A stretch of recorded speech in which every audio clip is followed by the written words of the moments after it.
Social మీడియాలో ఎప్పుడు ఎలా ఫేమస్ అవుతారో చెప్పడం కష్టం. సామాన్యుడిని సైతం సెలబ్రేటింగ్ చేయగలుగుతున్నాయి సామాజిక మాధ్యమాలు. యూట్యూబ్, ఇన్స్టాగ్రామ్, ఫేస్బుక్, స్నాప్చాట్స్ ద్వారా చాలా మంది ఫేమస్ అవుతున్నారు. రోడ్డుపై భిక్షాటన చేస్తూ బూతులు తిడుతూ కూడా ఓవర్ నైట్ స్టార్స్ అయిపోవచ్చు అంటూ నిరూపించాడు షేక్ అహ్మద్ పాషా అలియాస్ కుర్చీ తాత.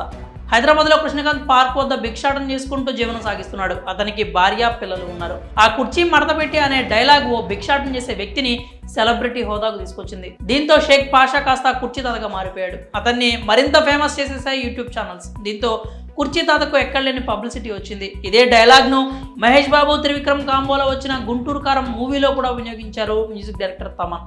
ఈ పాట సినిమాకు ఎసెట్ అయిన సంగతి విదితమే. అతడికి చిత్ర యూనిట్ ₹1,00,000 రెమ్యూనరేషన్ కూడా ఇచ్చింది. ఇటీవల తోటి యూట్యూబర్లను తిట్టిన కేసులో జైలు పాలైన కుర్చీ తాత కొన్ని రోజులుగా కనిపించట్లేదు. ఆ తర్వాత ఏమయ్యారో కూడా తెలియదు. అయితే ఇప్పుడు అందిన సమాచారం ప్రకారం ప్రస్తుతం ఆయనకు ఆరోగ్యం క్షీణించిందని, ఆ కారణంగా కుర్చీ తాతను కుటుంబ సభ్యులు ఆసుపత్రిలో చేర్పించారంటూ తెలుస్తోంది.